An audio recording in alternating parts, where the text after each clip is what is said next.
Good morning to all of you. Welcome once again to NK classes. I had received so many messages regarding how to prepare a accountancy and bookkeeping for finance account assistant exam and how can we secure a good marks in particular section of accounts. आपने सबने बहुत शिद्दत से मेहनत की है, किसी ने 6 महीने से, किसी ने 1 साल से, किसी ने बहुत सारे टाइम से लगा होगा इस प्रिपरेशन के लिए। कईयों का कॉमर्स बैकग्राउंड है, कईयों का कॉमर्स बैकग्राउंड नहीं होगा, कई नहीं कॉमर्स बैकग्राउंड वालों ने भी बहुत मेहनत करी है। अभी तक वो इस सिचुएशन पे पहुंच चुके होंगे कि उनको हर एक कंसेप्ट क्लैरिटी हो चुकी है और वो ज़्यादा से ज़्यादा एमसीक्यू भी प्रैक्टिस कर रहे हैं। फिर भी उनके मन में कहीं ना कहीं एक डाउट आता है। देखो यार, यही प्रेशर मैंने फेस किया था। जब भी कोई एग्ज़ाम देता है या फिर क्वालिफाई करता है तो उसको सेम प्रेशर हैंडल करना पड़ता है, सेम सिचुएशन उसने फेस की होती है। तो आज मैंने कोई एमसीक्यू सीरीज़ लेके नहीं आया, आज आपके लिए एक मोटिवेशन लेक्चर सा लेके आया हूँ और आपको थोड़ा बूस्ट करने के लिए आया हूँ कि आपको इस समय क्या करना चाहिए। बहुत सारे मुझे पूछ रहे हैं कि सर हमने इतना पढ़ लिया है तो हम अभी कोई क्वेश्चन करते हैं तो क्वेश्चन में हम अटक जाते हैं, हम कोई ऑप्शन देखते हैं तो हम पजल हो जाते हैं कि हमें इतना पढ़ा है तो हमारे से ये चीज़ सॉल्व आउट नहीं हो पा रही है, तो ये हमारे लिए एक प्रेशर सा बन रहा है। तो उससे क्या होता है कि हम डिमोटिवेट होते जा रहे हैं कि हम सोचते हैं कि क्या पता हमारे से एग्ज़ाम ना हो, क्या पता कट ऑफ कितना चला जाए। तो उसका जो प्रेशर है वो आप सब पे आ रहा है, हर एस्पायरेंट पे वो आता है।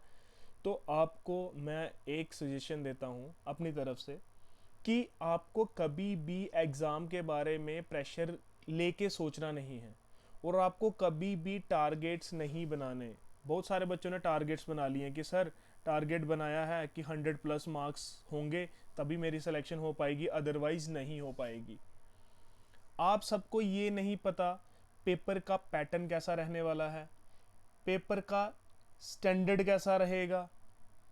आप किसी को ये भी नहीं पता एग्ज़ाम से कौन से पोर्शन से, कौन से टॉपिक से कितने क्वेश्चन पूछे जाएंगे। बिकॉज आपके पास अकाउंट्स में तो न्यूमरस टॉपिक है ना, बहुत सारे टॉपिक हैं। आपको नहीं पता कि उसने अकाउंटिंग इक्वेशन से कितने पूछ लेने हैं, उसने बैंक रिकॉन्सिलेशन स्टेटमेंट से कितने पूछने हैं, उसने डेप्रिसिएशन से कितने पूछने हैं। आप किसी को कुछ नहीं पता है तो आपको उसका एस्टिमेट भी नहीं करना है। आपको एस्टिमेट दो ही चीज़ों पे करना है। एक आपको कंसेप्ट पे एस्टिमेट करना है कि कंसेप्ट मुझे आता है कि नहीं आता है। अगर आपको कंसेप्ट क्लैरिटी होती जा रही है तो आपको कंसेप्ट यूज़ करना है एमसीक्यू को सॉल्व करने के लिए। भाई ये एमसीक्यू का पेपर है, इसमें क्या होगा, इसमें आपको एलिमिनेशन मेथड यूज़ करना है।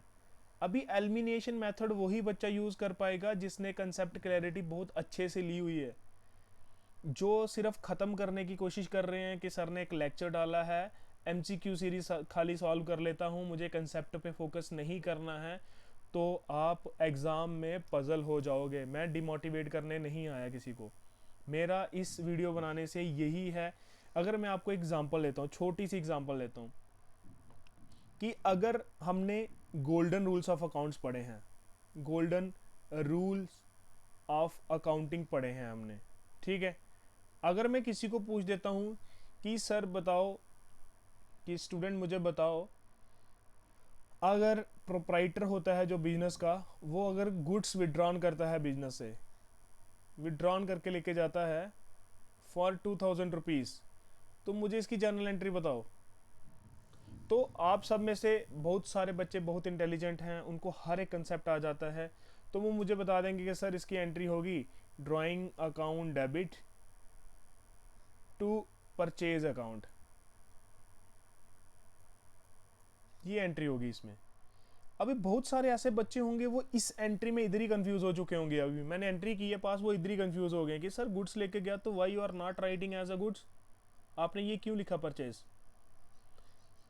अभी जिसको कंसेप्ट क्लैरिटी पहले से हुई होगी, भाई कोई पर्सनल इंसान कोई बिजनेस से ड्रॉन करके लेके जाता है तो उसको ड्राइंग कहा जाता है, और वो जो ड्राइंग करेगा उसको प्रोडक्ट हम उसी रेट पे डिलीवर करते हैं जिस रेट का आया होगा। उसको हम सेल एट काउंट नहीं करते, क्योंकि जो सेल होती है उसमें कुछ प्रॉफिट का पोर्शन होता है, बट हम अपने ऑनर से प्रॉफिट नहीं कमाएंगे, हम उसी अमाउंट पे उसको गुड्स दे देंगे जिस अमाउंट से हम लेके आए हैं। That's why the credit entry is to purchase account. और अगर मैं किसी को पूछ दूंगा कि ड्राइंग क्या है भाई, पर्सनल अकाउंट है, रियल है कि नॉमिनल है, तो कईयों को तो ये भी नहीं पता चलेगा कि सर ये ड्राइंग क्यों आया, क्योंकि आप चीज़ें जल्दी जल्दी पास ऑन कर रहे हो, आप चीज़ों पे फोकस नहीं कर रहे हो। देखो यार, एमसीक्यू क्वेश्चन सॉल्व वही कर सकता है अच्छे से जिसकी कंसेप्ट क्लैरिटी बहुत अच्छे से बन चुकी हो। जिसकी कंसेप्ट क्लैरिटी अच्छे से नहीं बन पाई है वो क्वेश्चन सॉल्व नहीं कर पाएगा, वो तुक्के मारेगा। और तुक्के मारने से क्या होगा, अगर तो स्टेटमेंट एंड अजम्पशन वाला क्वेश्चन आ गया तो आपका तुक्का तो खत्म हो गया उधर ही। आप तुक्का सोच भी नहीं सकते क्योंकि उसमें कंसेप्ट होगा। कंसेप्ट में आप कभी भी लॉजिकल तरीके से ही आंसर कर पाओगे, आप तुक्के तो लगा नहीं पाओगे कि हाँ इसमें अगर मैंने गैस लगा दिया, गैस मार्क कर देता हूँ, A option, B option, C option मेरा सही हो जाएगा और मैं इतने स्कोर कर लूँगा, तो वो पॉसिबल नहीं है। अब मेरी पूरे अच्छे तरीके से स्ट्रैटेजी सुनिए कि how to score more than 25 plus marks in accountancy और 30 मार्क्स। 30 भी आ सकते हैं, 25 भी आ सकते हैं, बट आप वो स्ट्रैटेजी फॉलो करोगे तब, ऐसे नहीं। आज डेट है हमारे पास 19 अप्रैल। आप लेके चलो कि आपके पास 31 मई तक का टाइम है। 31 मई के बाद आपके पास टाइम नहीं है, जून में कभी भी एग्ज़ाम हो सकता है। तो जिन्होंने अभी तक कुछ नहीं पढ़ा अकाउंट्स का, कोशिश करो कि मेरे चैनल पे भी क्लासेस पढ़ी हैं और भी पढ़ी हुई हैं, और एक चीज़ और, स्टिक हो जाओ ओनली वन सोर्स। भाई सोर्सेस मत ढूंढो। कोई कहता है कि सर मैं एनसीईआरटी की किताब पढ़ ली है मैंने, अब टीएस ग्रीवाल ले लूँ। अब मैंने टीएस ग्रीवाल पढ़ रही है तो आर्या पब्लिशर की बुक ले लूँ। तो भाई ज़्यादा बुक्स लेने से क्या हो जाएगा, ज़्यादा बुक्स में कुछ नहीं है। जिसने एनसीईआरटी बुक बनाई हुई है ना, उसकी ही कॉपी पेस्ट करके टीएस ग्रीवाल बन जाती है, उसी के कंसेप्ट आर्य पब्लिशर में आ जाएंगे, कोई कंसेप्ट अलग नहीं हो जाते। अगर आपने पढ़े हुए हैं रियल, पर्सनल, नॉमिनल अकाउंट, तो वो वही रहेंगे भाई, उसको चेंज कोई नहीं कर सकता।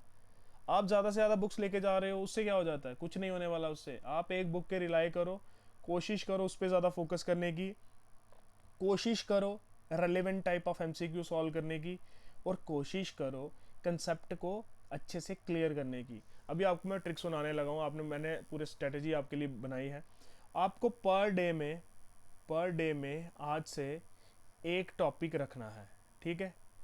वो अकाउंट्स का डेली आपका एक टॉपिक होना चाहिए। Rest strategies depend upon you, how much economics, statistics and other you had completed. वो मुझे नहीं पता कि आपने कितना कंप्लीट कर लिया, कितना नहीं किया, वो मैं भी रेलिवेट आपके साथ वो कंपेयर नहीं कर पाऊँगा, ठीक है। रिलेट नहीं कर पाऊँगा, रिलेट तब कर पाऊँगा जब मुझे पता होता कि आपकी कितनी प्रिपरेशन हो चुकी है। तो मैं अभी अकाउंट्स के बारे में समझाऊँगा। आपको पर डे पे एक टॉपिक रखना है और कोशिश करनी है शॉर्ट नोट्स बनाने की, कि एक पेज पे मेरा एक पूरा टॉपिक ख़त्म हो जाए, कि वाइल रिवीजन करूँगा तो मैं फटाफट 20 टॉपिक को 20 पेजेस में ख़त्म करके रिवीजन कर लूँगा। और जब भी आपको एमसीक्यू सॉल्व करने हैं, ये बात याद रखो, एमसीक्यू सॉल्व करते समय अगर कोई ऐसी टर्मिनोलॉजी, अगर ऐसा कोई कंसेप्ट वो आपके पास आ जाता है बट आपने वो अभी नहीं पढ़ा था, तो आपको उसी समय स्टार मार्क करना है और अपनी नोटबुक में फटाफट से उसको रिकॉर्ड कर लेना है।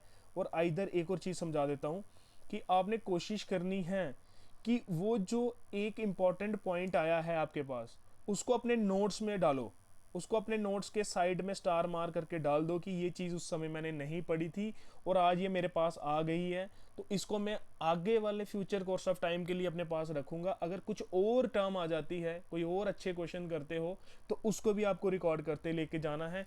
और एक चीज़ और कोशिश करना है हर संडे को आपको मॉक्स करने हैं। चाहे आप मॉक कहीं से भी खरीद लो, वो अच्छे से देख लेना, अच्छे से देखना कि मॉक किसकी कैसे हैं, एक बार गैस करके देख लेना, मतलब ट्राई करके देख लेना। हर संडे को आप एक मॉक दोगे।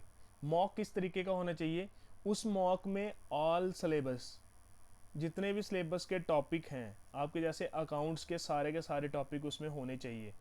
चाहे वो सिर्फ मॉक्स अकाउंट्स का ही हो, चाहे वो मॉक जो टेस्ट हो रहा है वो सिर्फ अकाउंट्स का ही हो, रेस्ट किसी का भी नहीं हो, बट आपको फोकस करना है कि वो सारा सिलेबस में से होना चाहिए। उससे पता क्या होता है, उससे पता चलता है कि हमारे कौन से कंसेप्ट ऐसे हैं जो अच्छे से ग्रेसअप और बिल्डअप हो चुके हैं, कौन से ऐसे कंसेप्ट हैं जो नहीं आ पा रहे हैं, उस पर हमें ज़्यादा फोकस करना पड़ेगा।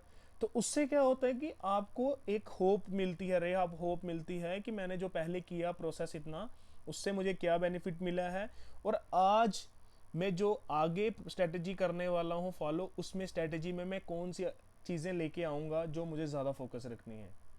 वन थिंग मोर, जब रिवीजन करते हो ना भाई, रिवीजन करते समय वो टॉपिक मत बार बार करो जो आपको 100% आते हैं।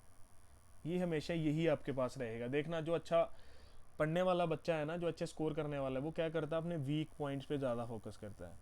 तो जो कम स्कोर करने वाला है ना, वो अपने स्ट्रॉन्ग पोर्शन पे ज़्यादा फोकस करता है। वो स्ट्रॉन्ग पोर्शन वाले टॉपिक बार बार करते रहेगा कि इस पर मुझे कमांड है तो मैं ये क्वेश्चन करते रहता हूँ, और जो वीक वाला है उसको छोड़ देगा, और क्वेश्चन जो वीक से आएगा तो उसको वो कर भी नहीं पाएगा क्योंकि उसका कॉन्फिडेंस बिल्ड नहीं होता उस टॉपिक पे।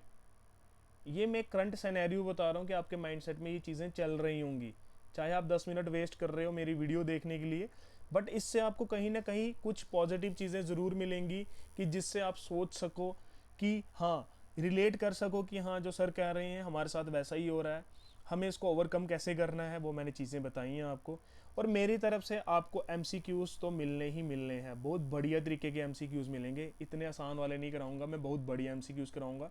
जिस दिन भी मुझे टाइम मिलता है मैं कोशिश करूंगा अभी वीडियोस को रिकॉर्ड करते रखूंगा कि आपके लिए रोज़ वीडियोस आएँ, और आपको जब तक एग्ज़ाम नहीं होता अच्छे अच्छे क्वेश्चन मिले, कि आपका कंसेप्ट इतना बिल्ड हो जाए कि आपको 100% एग्ज़ाम में क्या रहे, एक स्ट्रॉन्ग ऑरा बन जाए कि सर पेपर में तो मैं कर डालूंगा, ये कैसा भी क्वेश्चन आएगा तो मैं कर दूंगा।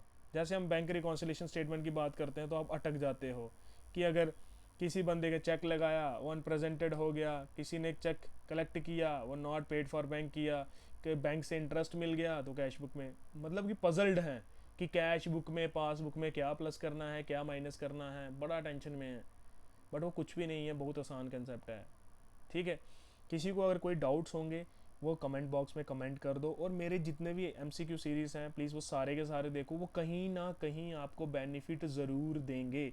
कुछ भी चीज़ अगर आप मैं पढ़ा रहा हूँ उसका कुछ रेलेवेंट है एग्ज़ाम के रिलेटेड, अगर आप एग्ज़ाम के रिलेटेड नहीं होगा तो कुछ लाइफ के रिलेटेड होगा, समहाउ आपकी कहीं ना कहीं हेल्प ज़रूर करेगा। ऐसा कुछ नहीं है कि आपका टाइम वेस्टेज होगा। तो आज फिर से शाम को मिलते हैं एक अच्छे MCQ सीरीज़ के साथ। इकोनॉमिक्स की क्लास आपको कैसी लगी? मैंने वो थोड़ी सी क्लास डाली थी, उस समय मेरा स्टाइलस अच्छे से वर्कआउट नहीं कर रहा था, तो वो शॉर्ट हो चुकी थी क्लास। आई थिंक आपको उसमें मज़ा आया होगा, कंसेप्ट की क्लैरिटी हुई होगी, और मैं कोशिश करूँगा आज भी आपके लिए MCQ सीरीज़ लेके आऊँ। तो वीडियो को ज़्यादा से ज़्यादा शेयर कर दीजिए, चैनल को ज़्यादा से ज़्यादा सब्सक्राइब करवाइए, क्योंकि ये बेनिफिशियल है, ये फ्री में बेनिफिट है, क्योंकि मैं अपनी जॉब से अपना टाइम जैसे ना जैसे निकाल के आपके लिए वीडियोस बना रहा हूँ, मुश्किल होता है। तो चलो फिर भी कोशिश करता हूँ जितना मैंने गैसअप किया आज तक, जितना मेरे पास नॉलेज है वो आपको स्प्रेड किया जाए, आपकी हेल्प हो जाए, तो उससे बढ़िया मेरे लिए कुछ नहीं होगा। तो मिलते हैं आपको शाम को एक नए MCQ सीरीज़ के साथ, तब तक के लिए गुड बाय।